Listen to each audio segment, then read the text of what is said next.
kita sehingga kita bisa melaksanakan sholat subuh berjamaah pada pagi hari ini.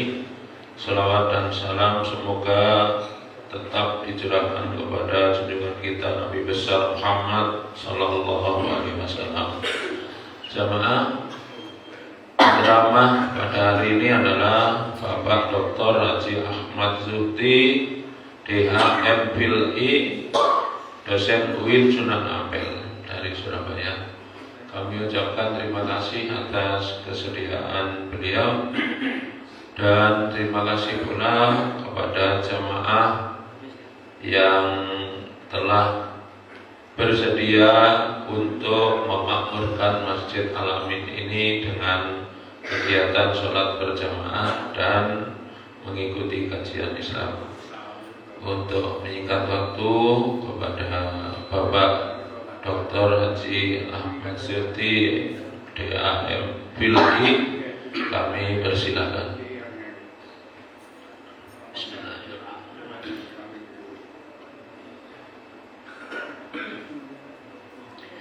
Assalamualaikum warahmatullahi wabarakatuh.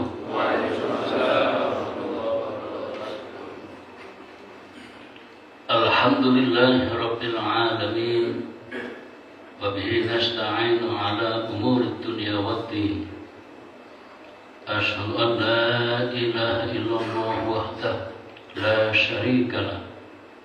Wa asyhadu anna Muhammadan abduhu wa rasuluh. Fa usalli wa usallimu ala Muhammad wa ala alihi wa ashabihi ajma'in. Amma ba'd. فقال تعالى في كتابه الكريم أعوذ بالله من الشيطان الرجيم وما أمروا إلا ليعبدوا الله مخلصين له الدين حنفاء ويقيموا الصلاة ويؤتوا الزكاة وذلك دين القيم. صدق الله. Yang kami hormati para sesepuh, para asatidz, masyayikh, Bapak Ibu semuanya, terutama tamu masjid yang kami hormati. Syukur alhamdulillah pagi ini kita sehat. Kita diberi kesempatan untuk bersama-sama berada di masjid ini untuk sholat subuh berjamaah, kemudian dilanjutkan dengan kajian Ahad pagi.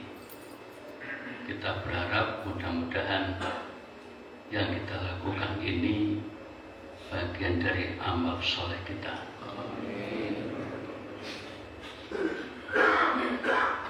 Para jamaah, pagi ini saya akan membawa tema beramal dengan ikhlas. Judulnya sederhana, tapi apakah kita bisa? Mari kita lanjutkan.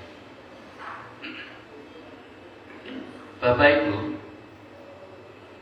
dalam hadis sahih Muslim, hadis sahih riwayat Muslim, hadis nomor 5032, diceritakan pada suatu saat Syekh Abu Hurairah, sahabat Nabi, sedang berada di negeri Syam.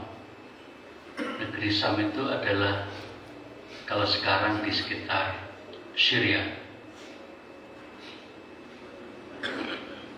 Ketika beliau hadir di sana, tokoh-tokoh negeri Syam menyambutnya dengan penuh gembira, ingin mendapatkan informasi langsung dari Syekh Abu Hurairah. Di antara mereka bertanya, "Wahai Syekh Abu Hurairah, bila berkenan, tolong sampaikan kepada kami satu hadis saja. Satu hadis saja yang panjenengan langsung mendengarnya dari Rasulullah." saking kepenginnya tokoh-tokoh negeri Sam ini mendengar langsung tausiah dari Rasul.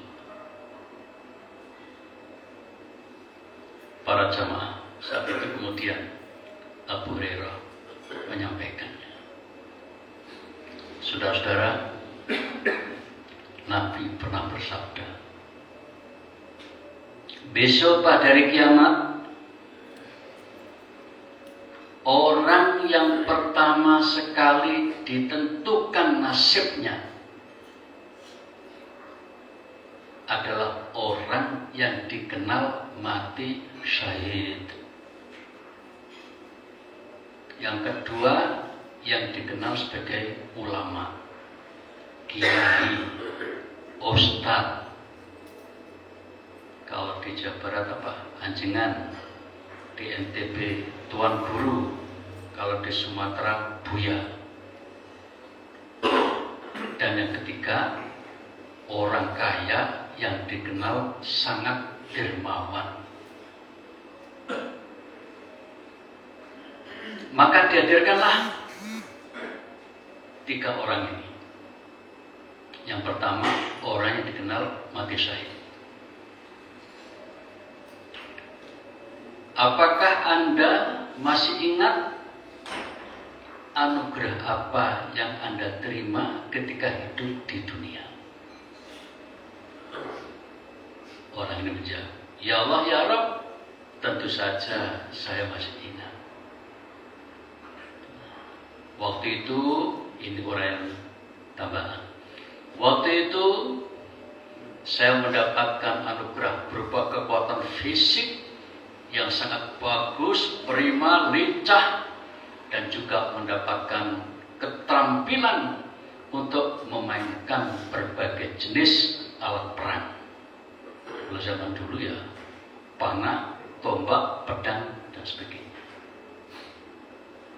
Lalu ditanya oleh Allah, kamu gunakan untuk apa anugerah seperti itu? Ya Allah, saat itu aku gunakan untuk ikut jihad fisabilillah hingga aku mati syahid. Dan itu ya Allah aku lakukan karena Engkau ya Allah. Kemudian Allah menjawab, kadzabta, kamu bohong, kamu dusta. Memang kelihatannya seperti itu. Bahkan orang-orang juga menganggap kamu mati syahid. Sebenarnya yang kamu inginkan saat itu, yang kamu inginkan saat itu adalah ingin populer, ingin dipuji oleh banyak orang. Zaman sekarang ingin dianggap pahlawan, bukan karena Allah. Kemudian Allah memanggil malaikat. Oleh malaikat kemudian diperintahkan oleh Allah, orang ini kemudian diseret dan kemudian dijebloskan ke dalam neraka. Na'udzubillah. Orang dikenal mati syahid. Kemudian dipanggillah yang kedua, yang dikenal sebagai ulama, sebagai kiai, sebagai qori, sebagai hafid hafal Quran,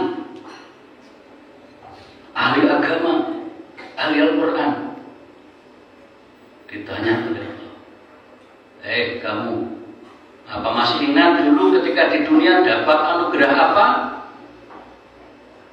Ya Allah ya Rabb, tentu saja aku masih ingat.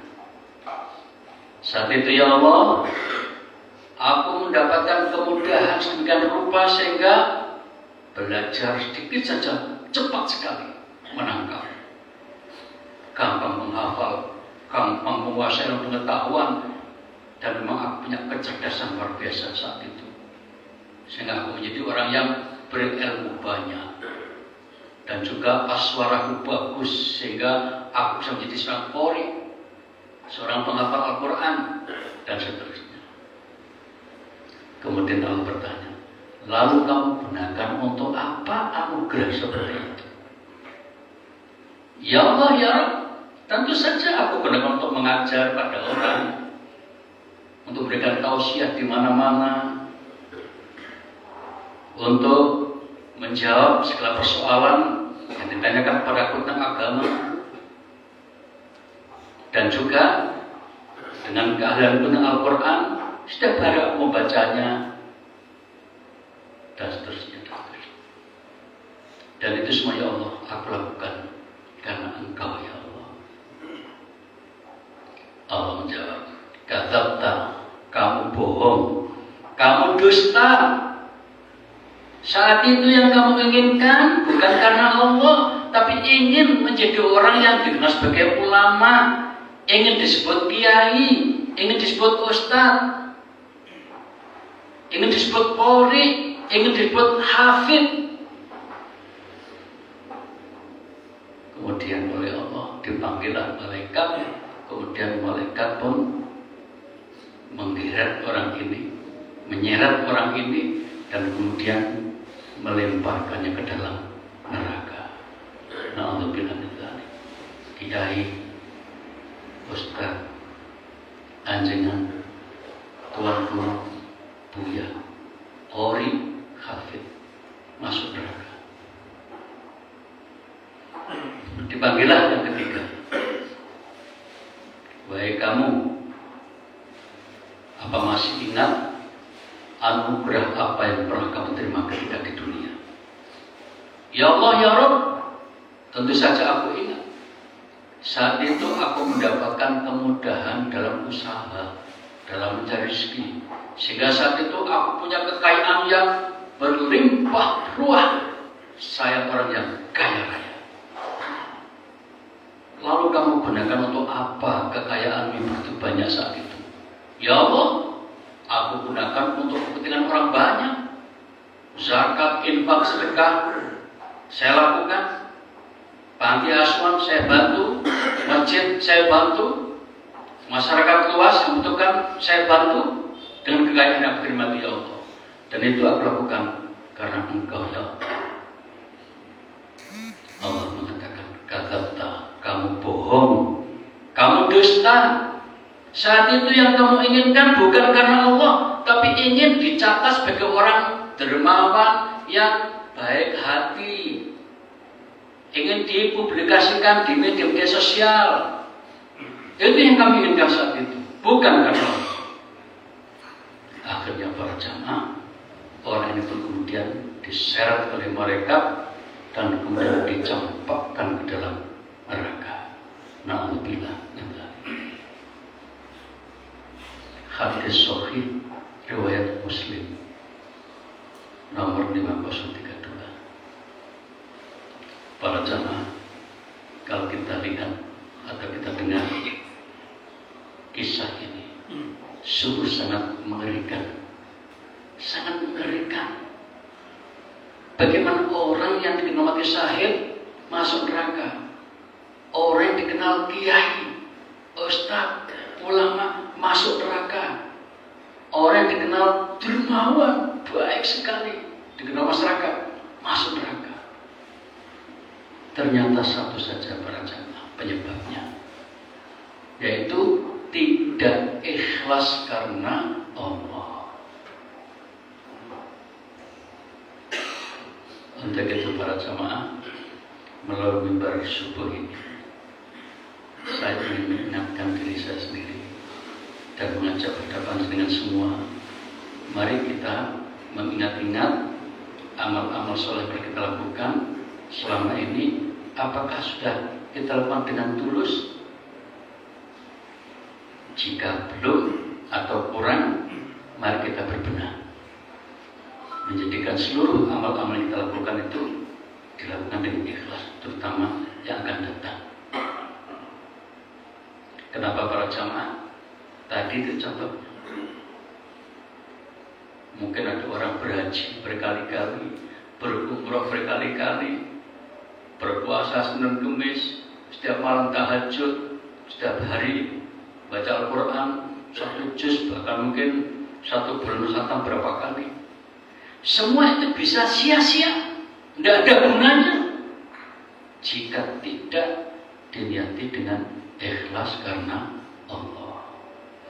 Dalam hadis sahih riwayat An-Nasai, hadis nomor 4348 Nabi menegaskan, innallaha la yaqbalu minal amali illa ma kana lahu khalisan wa batuya bi wajh.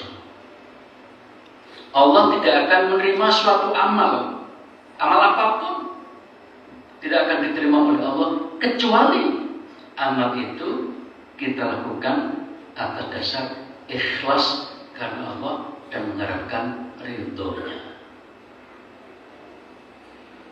Ini peringatan keras untuk kita semua para jamaah.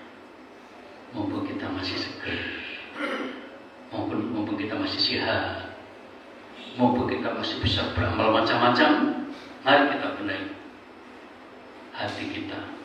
Kita kondisikan hati kita ketika beramal sesuatu, kita mesti ikhlas karena Allah SWT. Sekarang mari kita bahas apa itu ikhlas. Ikhlas itu dari bahasa Arab artinya murni, bersih. Kalau ini air bersih, maka bahasa Arabnya adalah al-ma al-khalis, air yang khalis, yang bersih, murni. Nah, lalu bagaimana kalau itu dikaitkan dengan amal? Amal yang ikhlas itu yang seperti apa? Seorang ulama bernama Imam Al-Qushairi dalam kitabnya Ar-Risalah Al-Qushairiyah. Kitab ini kitab tasawuf yang seluruh dunia ulama pasti mengenalnya. Imam Ghazali saja berguru di sini. Imam Al-Qushairi hidup sekitar abad 11. Kalau Imam Ghazali hidup pada abad 12, jadi 1 abad sebelumnya. Para jamaah, apa kata beliau? Intinya yang namanya beramal dengan ikhlas adalah ketika melakukan sesuatu itu yang diinginkan hanya Allah supaya melihat dirinya ketika beramal. Jadi ketika kita beramal itu yang kita inginkan hanya Allah yang menyaksikan. Kita tidak ingin disaksikan orang. Ada yang menyaksikan silakan, tidak silakan, enggak peduli. Yang diinginkan hanya Allah sebagai saksi ketika dia beramal. Itulah ikhlas. Angel ya.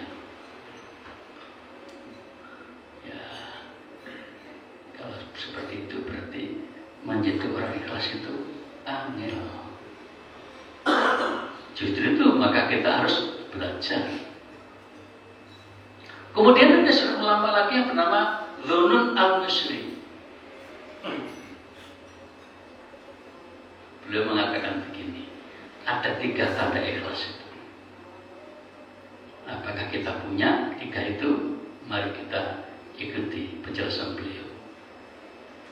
3 tanda orang beramal ikhlas itu, yang pertama adalah sikapnya tenang, sama saja. Atau orang memuji, silakan.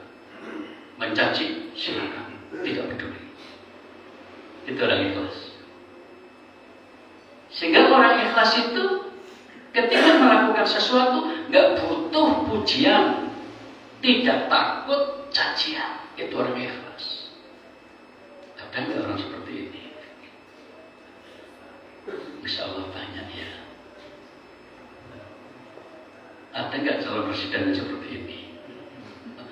Nggak usah dijawab. Wah, alhamdulillah, alhamdulillah.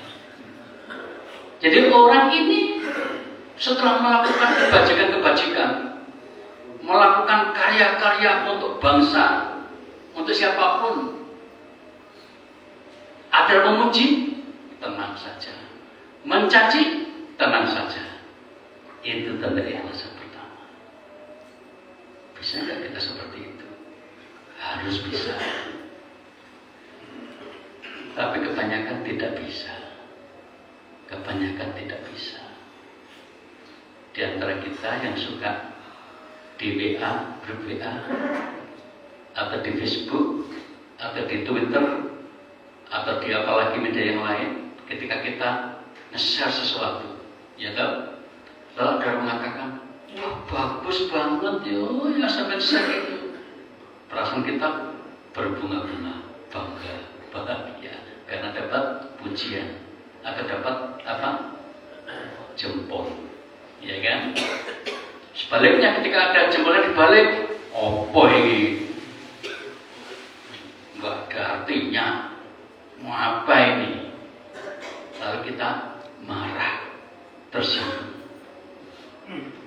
Jika kita bangga karena dipuji, marah ketika dicaci, itu namanya belum ikhlas. Belum ikhlas. Jadi kita bisa menilai diri kita masing-masing dengan standar itu. Ketika ada orang memuji, biasa saja. Ada orang mencaci maki, biasa saja. Itu tandanya ikhlas. Tanda yang pertama. Yang kedua, para jamaah, amal-amal baik yang pernah dilakukan dilupakan. Melupakan amal-amal baik yang pernah dilakukan. Para jamaah, tidak banyak orang yang seperti ini. Tidak banyak orang yang ketika melakukan kebaikan kemudian dilupakan, dipendam, disembunyikan. Sedikit sekali orang seperti ini. Kebanyakan kebalikannya.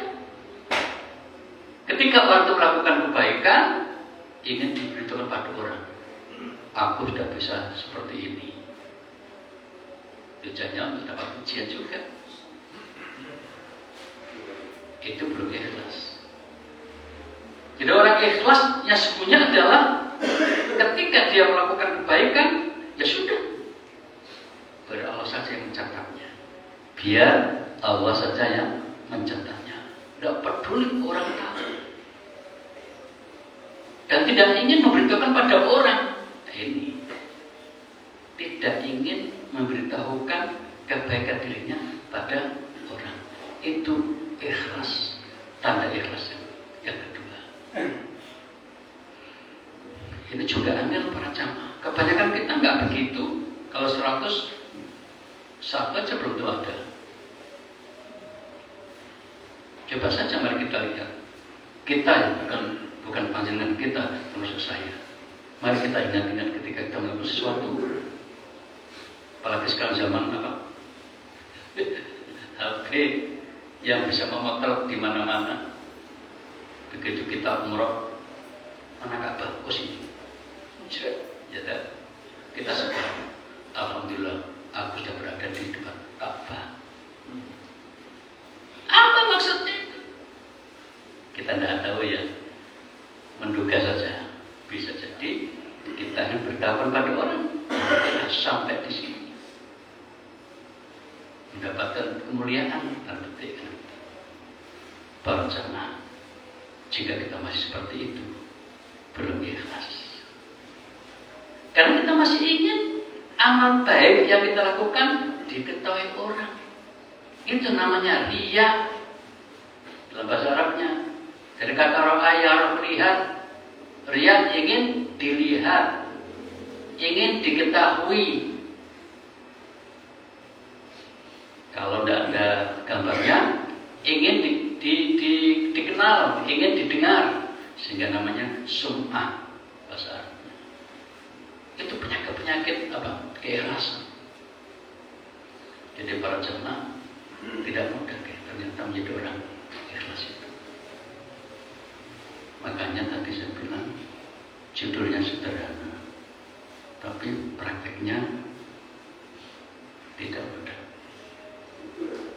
Kemudian yang ketiga para jamaah, kata Dzun al-Misri, tanda orang ikhlas itu adalah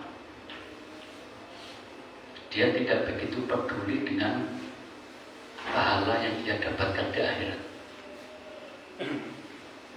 Bukan tidak mau. Dia tidak peduli dengan iming-iming pahala di akhirat. Para jamaah, dalam banyak hadis Nabi ngiming-iming. memotivasi kepada umatnya agar gemar beribadah.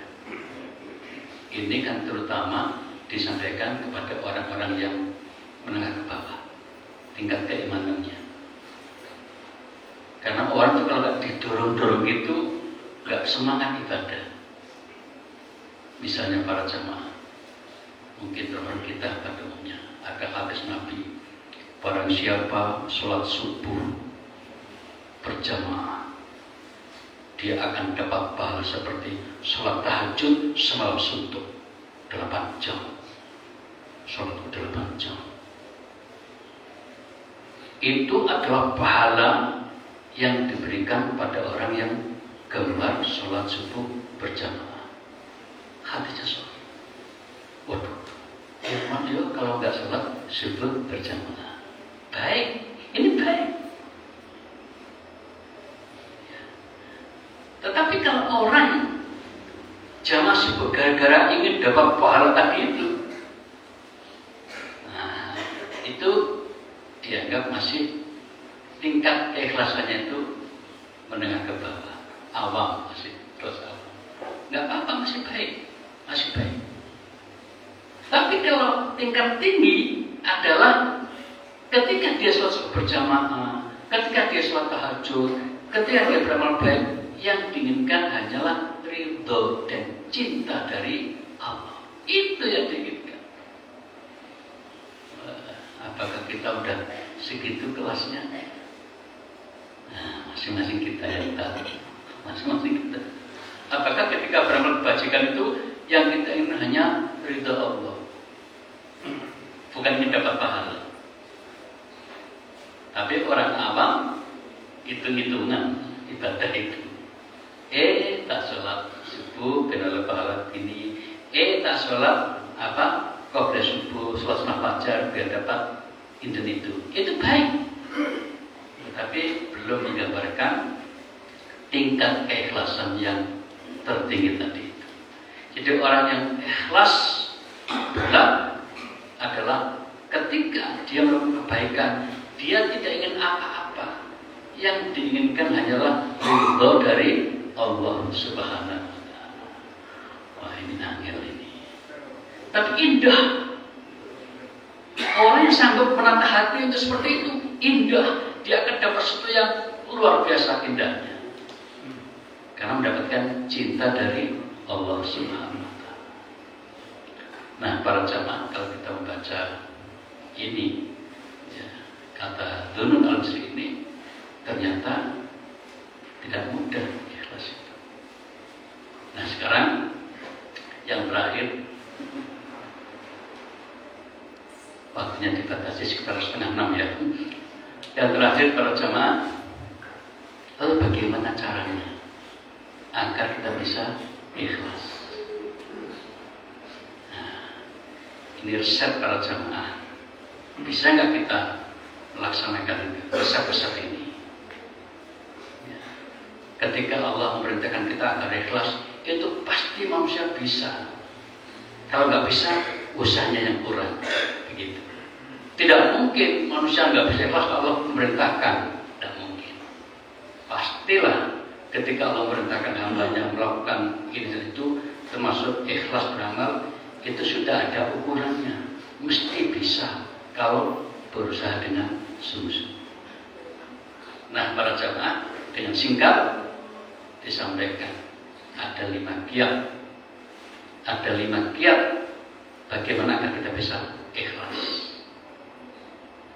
Yang pertama adalah sering-sering berdoa kepada Allah agar kita diberi ikhlas. Karena ikhlas tidak mudah. Sedangkan Allah Maha Kuasa. Apa susahnya Allah ngasih keikhlasan pada hamba? Makanya para jamaah, dari sekian banyak doa yang pernah kita panjatkan, yang kita ungkapkan salah satunya, ya Allah, tolong ya Allah, berikan aku bisa ikhlas ketika beramal.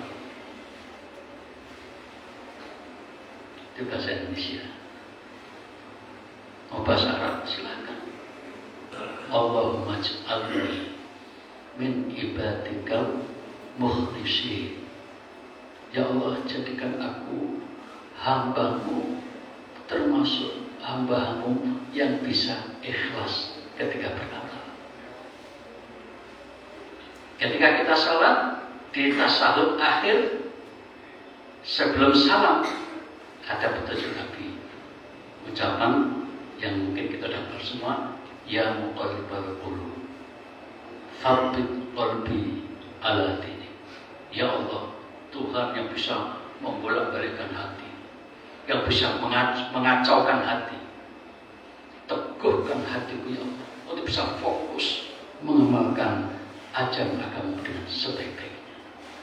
Ini juga bisa membantu kita bisa ikhlas. Jadi para jamaah, karena kita menyadari bahwa ikhlas itu tidak mudah, kita minta tolong pada Allah. Allah kan berjanji, walladzina jahadu fina lanahdiyannahum subulana. Siapa yang berusaha sungguh-sungguh ingin bisa dalam mengamalkan agama kami, nanti saya beritahu bagaimana caranya. Lanahdiyannahum subulana. Nah, para jamaah, gimana kita coba itu? Saya berdoa. Yang kedua para jamaah, ini angel.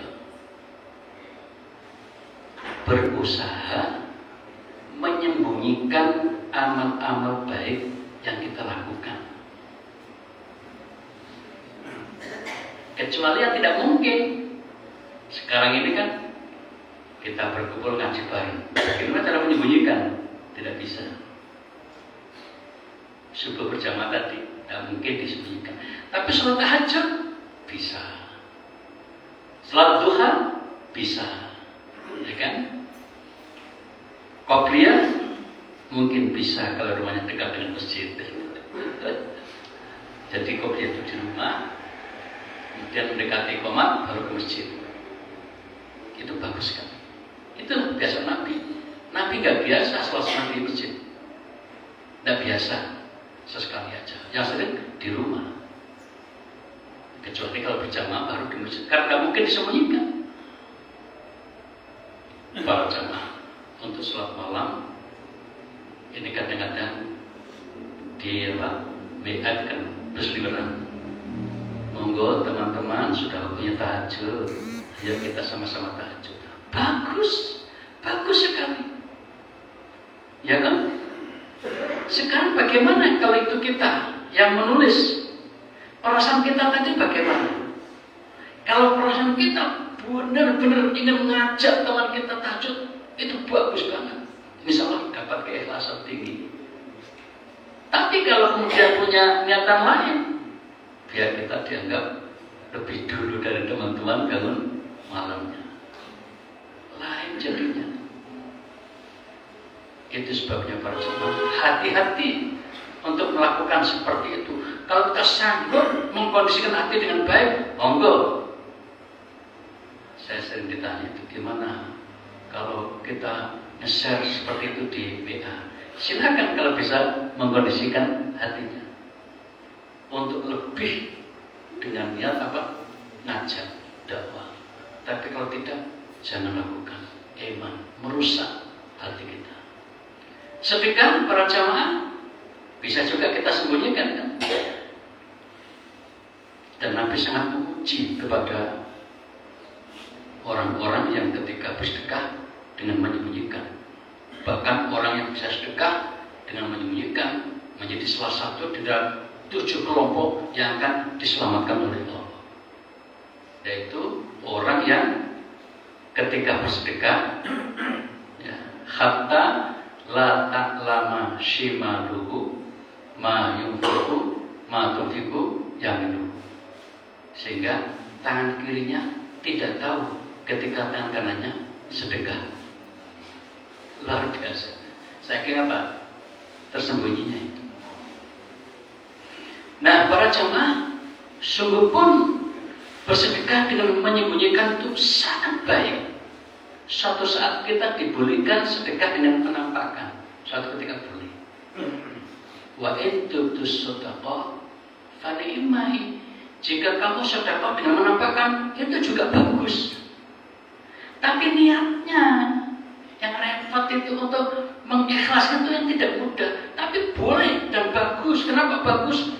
Mungkin bisa mendorong pihak lain ikut bersama-sama sedekah. Itu bagusnya. Dan yang pasti bagusnya adalah pihak penerima pasti sembuh ketika menerima sedekah. Itu Quran.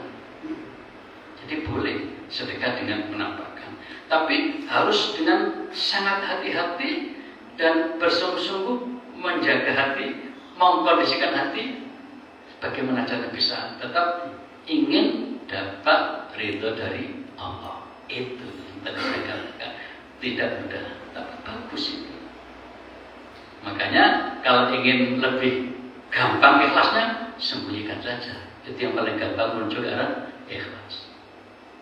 Kemudian yang ketiga para jemaah, menghindari ketenaran, menghindari pencitraan. Nah itu bahasanya agak keren. Jadi ketika kita melakukan kebaikan, menghindari dari model pencitraan. Apa itu pencitraan? Ya, seakan-akan dia orang baik, padahal sebenarnya belum tentu. Para jamaah, ini yang paling sulit bagi politisi ya ini. Paling sulit bagi politisi ini. Namanya politisi itu kalau nggak ada pencitraan, gimana? Iya kan? Itulah ujian bagi seseorang ketika ikhlas atau tidak. Ya pasti sulit. Lalu bagaimana caranya? Mungkin di antara caranya adalah ketika dia ingin maju menjadi calon legislatif misalnya, atau calon pejabat ini, yang ngomong baik itu jangan kita, biar tim sukses saja. Itu lumayan daripada kita ngomong, saudara, saya adalah orang yang pertama berada di kampung ini, dan saya lah yang membangun kampung ini. Gak enak, ketok banget, gak ikhlas sih. Tapi kalau ada orang, saudara, kita tahu bapak kita adalah, misalnya kan lain gitu ya, agak ringan dikit lah, walaupun juga tidak mudah untuk membawa hati kita menjadi ikhlas. Jadi intinya para jamaah, setiap kita melakukan kebaikan, jangan mengejar pencitraan, jangan mengejar nama baik. Kira-kira begitu yang paling sederhana. Kalau kita masih ingin nama baik, pencitraan, rusaklah amal soleh kita itu. Karena tidak lagi karena Allah. Ini israf ya? Tanda masuk israf ya? Baik, nanti habis ini kita sholat keluarga. Habis ini kita selesaikan dulu biar ada jeda waktu ya. Jadi para jamaah tidak mudah menjadi orang ikhlas itu. Nah, umumnya orang kan begitu, ingin populer, ingin nama baik. Jadi kalau kita ingin nama baik itu, inginlah nama baik di hadapan Allah Subhanahu. Itu nanti pasti orang-orang itu mengikuti gitu. Kalau ada ya godaan kita masih ikhlas atau tidak. Ketika udah jadi orang baik, kok masih diejek orang itu, bisa bertahan nggak tetap baik itu? Itu ujian kebaikan yang kita lakukan. Jadi para jamaah, usahakanlah. Mari kita usahakan. Saya tidak perintahkan ngajak. Mari kita berusaha mengkondisikan hati kita ketika melakukan kebaikan itu, tidak berharap dikenal orang jadi orang baik, tetapi kita berharap Allah ridhoi kita, Allah mencintai kita. Nah, kalau kita sudah berusaha seperti itu, insya Allah akan tertuntun menjadi orang yang ikhlas ketika beramal. Yang keempat, tidak terpengaruh dengan komen.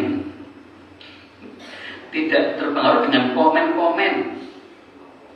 Ini zaman sekarang kan zaman komen-komen itu. Baik yang terutama yang rajin di media sosial, rasanya kepengen banget komen yang begini. Jangan terpengaruh dengan komen. Kalau kita terpengaruh dengan komen, itu tandanya belum ikhlas. Gimana caranya? Ya berusaha. Ya Allah, tadi pertama itu. Ya Allah, kok angel jadi orang ikhlas ini. Tolong ya Allah, aku gerahi saya untuk bisa ikhlas. Nah, belajarlah waktu kita nge-share tulisan dapat begini. Ya Allah, berikan aku kesabaran untuk tidak bangga dengan komen. Lalu dapat itu jadi balik. Ya Allah, berikan aku kesabaran untuk tidak marah. Jadi begitu, saling berdoa agar kita diberi anugerah untuk bisa kuat dan bisa ikhlas. Emang tidak mudah para jemaah. Dan yang terakhir, yang kelima adalah sering-seringlah bergaul dengan orang soleh. Sering-seringlah bergaul dengan orang soleh. Kenapa? Karena kalau kita bertemu dengan orang soleh, insya Allah kita akan dapat pancaran kebaikan-kebaikan untuk kita. Pertama, kita mungkin mendengarkan ucapan-ucapannya yang bagus, mungkin akan dapat kita tangkap dengan baik. Mungkin juga kita melihat bagaimana perilaku sehari-harinya, kita dapat menangkap dan mungkin kita akan berusaha untuk kemudian menirunya. Itulah pentingnya berkumpul, bergaul dengan orang-orang soleh. Nabi juga mengajarkan, jadi yang namanya orang dekat itu bisa menular. Kebaikan juga bisa menular, kejelekan juga bisa menular. Jadi kalau kita sering bertemu orang baik, maka kita akan dapat limpahan hikmah dan kebaikannya. Demikian para jamaah, Bapak Ibu yang saya hormati, judulnya mungkin boleh disebut kiat-kiat menggapai keikhlasan. Jadi intinya, mulai pertama tadi, berita dari hadis Nabi sangat mengerikan. Orang dikenal mati syahid masuk neraka. Orang dikenal kiai ulama masuk neraka. Orang dikenal dermawan juga masuk neraka. Ternyata penyebabnya adalah karena tidak ikhlas ketika beramal. Dan itu hanya Allah yang tahu, orang lain tidak tahu. Dirinya mungkin tahu, tapi yang pasti Allah yang tahu. Maka kita harus berjuang bagaimana cara bisa ikhlas. Yang pertama tadi, banyak berdoa agar Allah menganugerahi kita bisa ikhlas, ya kan? Yang kedua, berusaha menyembunyikan amal-amal baik yang kita lakukan. Artinya menghindari pamer, menghindari riya, menghindari sum'ah. Begitu. Kemudian yang ketiga, berusaha menghindari ketenaran, tidak mengejar popularitas. Kemudian berikutnya, jangan terganggu dengan komen. Jangan terganggu dengan komen. Ada komen baik, silakan. Ada komen buruk, silakan. Tetaplah fokus untuk mendapatkan ridho Allah. Dan yang kelima tadi, hendaknya kita sering berkumpul dengan orang-orang soleh. Kita mohon kepada Allah, para jamaah, semoga kita semua diberi kekuatan iman, diberi kesabaran, diberi ketabahan, dan diberi keikhlasan setiap beramal kebajikan. Kita mohon kepada Allah, semoga Allah mengampuni dosa-dosa dan kekhilafan yang pernah kita lakukan. Dan semoga ke depan kita mendapatkan bimbingan selalu dalam kebajikan. Dan semoga yang paling penting adalah pada saat kita terakhir hidup kita nanti dalam keadaan husnul khotimah. Terima kasih. Assalamualaikum warahmatullahi wabarakatuh. Waalaikumsalam warahmatullahi wabarakatuh. Mari kita tutup dengan doa kafaratul majelis. Subhanallahumma wa bihamdika asyhadu an la ilaha illa anta astaghfiruka wa atubu ilaik. Terima kasih. Assalamualaikum warahmatullahi wabarakatuh.